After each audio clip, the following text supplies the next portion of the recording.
Je lis du livre de Daniel, chapitre 2, les versets 14 et 15, ce qui suit. Alors Daniel s'adressa d'une manière prudente et sensée à Arjoc, chef des gardes du roi, qui était sorti pour mettre à mort les sages de Babylone. Il prit la parole et dit à Arjoc, commandant du roi, pourquoi la sentence du roi est-elle si sévère? Arjoc exposa la chose à Daniel. Notre thème, c'est les magiciens numéro 8. Prions. Seigneur, Daniel arriva avec ses 3 compagnons. Ils avaient une mission à remplir. À travers cette histoire, nous reconnaissons sans aucune difficulté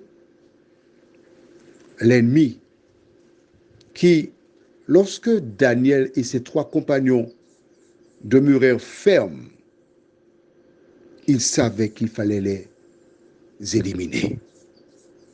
Aide-nous à comprendre ta parole, Seigneur.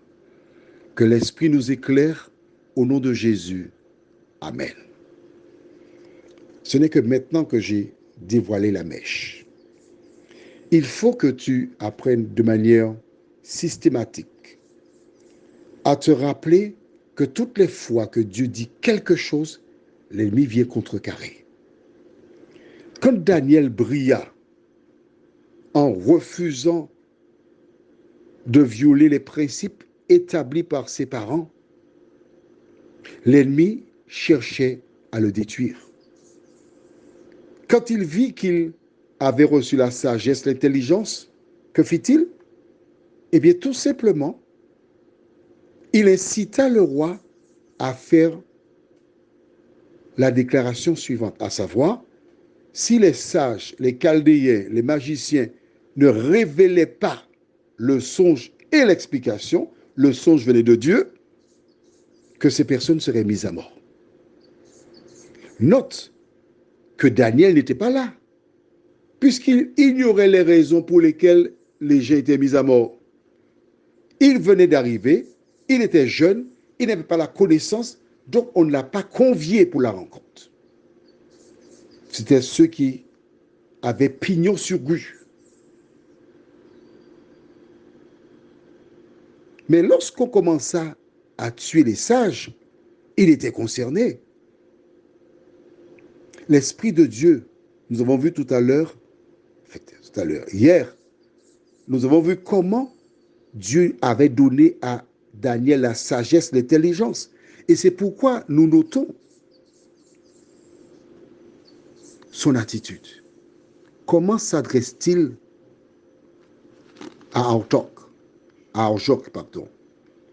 La Bible dit, verset 14, alors Daniel s'adressa d'une manière prudente et sensée à Arjoc.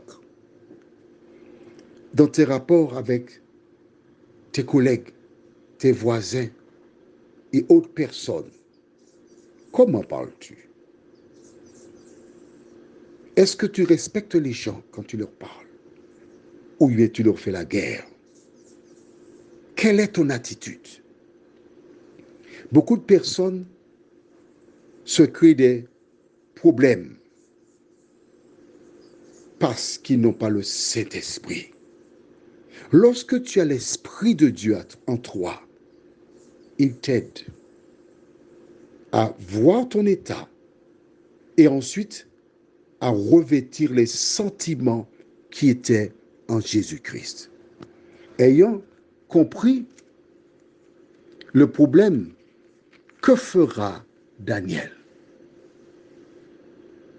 C'est ce que nous verrons si Dieu nous prête vie demain. Mais nous n'avons pas oublié que nous sommes toujours dans le cadre de Pharaon.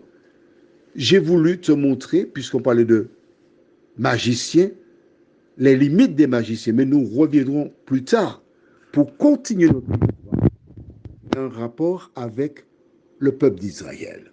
Prions. Seigneur, nous avons ce soir appris que les enfants de Dieu doivent parler avec sagesse, tact et intelligence. Merci pour ta parole. Merci pour la révélation. De nous-mêmes, nous ne pouvons pas changer. Mais lorsque tu nous éclaires, quand nous avons la bonne volonté, alors à ce moment, le Saint-Esprit entre en nous, prend le contrôle, change nos vies, transforme notre existence et nous permet de faire partie des rachetés. Merci pour ta parole, Seigneur. Merci pour l'Esprit Saint. Nous te prions au nom de Jésus pour ta gloire éternelle. Amen.